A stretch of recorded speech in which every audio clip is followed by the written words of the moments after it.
Ladies and gentlemen, please join me in welcoming the recipient of the Laney Award for 2011, Laney El-Sadek, who will read an excerpt from her essay, A Pharaoh's Mississippi Soul.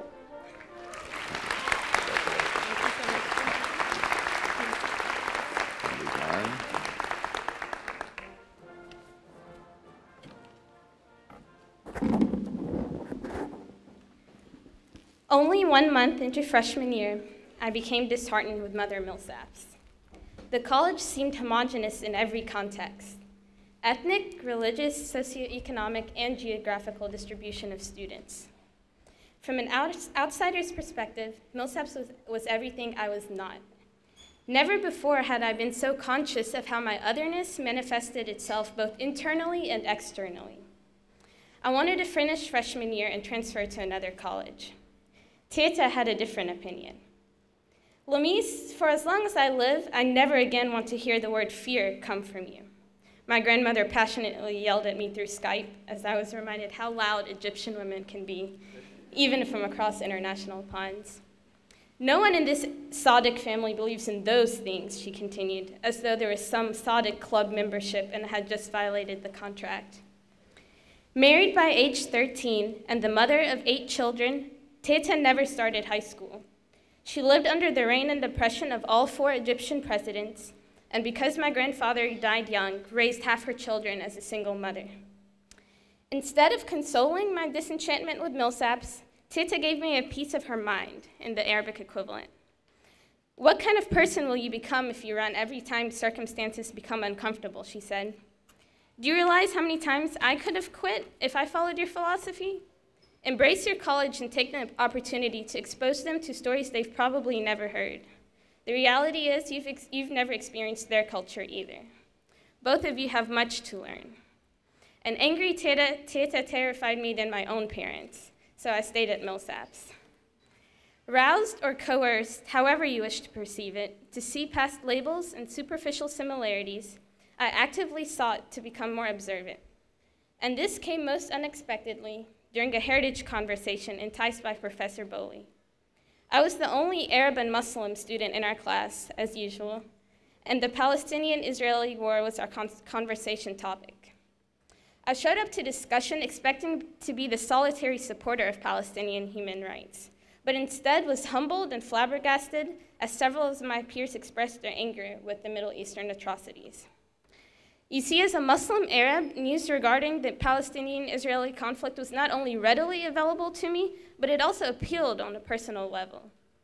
Therefore, it made a sense that I was impassioned to stand by Palestinians. Similarly, I thought that people who are not Muslims or Arab would not stand by Palestinians. That conversation was the first time I had encountered a group of people who were willing to stand for a community with whom they shared no religious or ethnic similarities, but rather sympathized based on a common humanity. White Christian peers were defending Muslim Palestinian rights, and that beautiful reality hit me fast and hard. Similar to one of my favorite J. Cole lyrics, I came with $1 and a dream, and Millsaps showed me everything ain't what it seems. Not realizing the social solidarity and diversity in thought that is independent of race, religion, or socioeconomic status, I had become a hypocrite of my own appeal for diversification. The very people from whom I had tried to run saw beyond physical and social markers in a way I had not yet learned. They had transformed the lens through which I view people and perceive my environment, and inspired me to stay awake to the ways of the world. Today, I'm preparing to graduate with a major in biology and was privileged with the opportunity to design a second major, International Health and Economics. I'm also leaving with a minor as a Lilly Fellow, and my early international exposure in Albania led me to study in Spain, France, Switzerland, South Africa, and Turkey. Moreover, I was recently humbled to learn I've been accepted into a public health graduate program with a cohort of only 15 students at the Johns Hopkins Bloomberg School of Public Health. Did you just hear my words?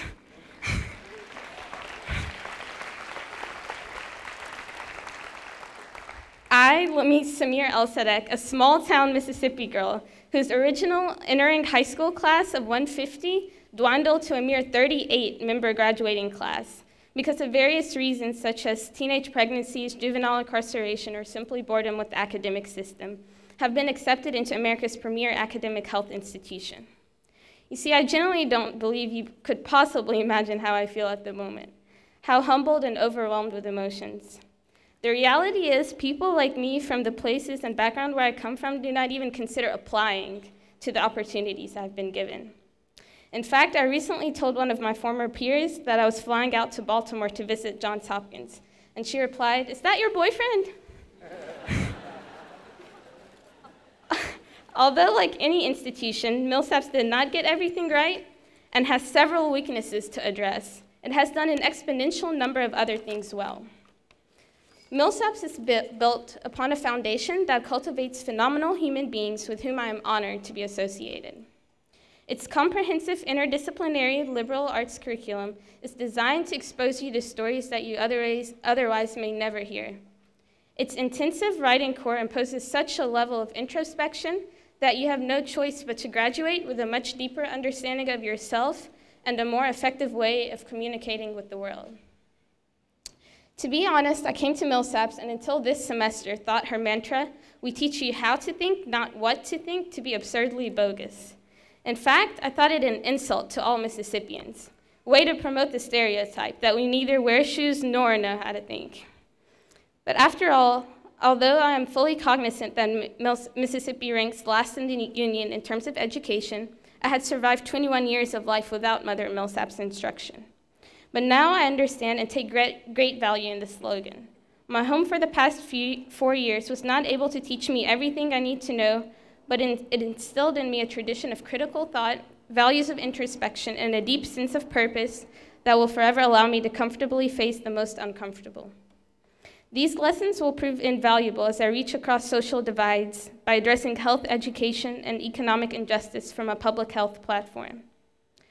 As someone who started her journey with much resentment with the college, I am now dedicated to exposing to the world the transformative values this college has imparted in me.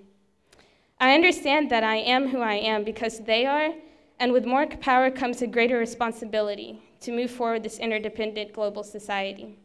It brings me much sadness that Millsaps is not more nationally recognized, but I get what I got, and I promise to give back all that I get.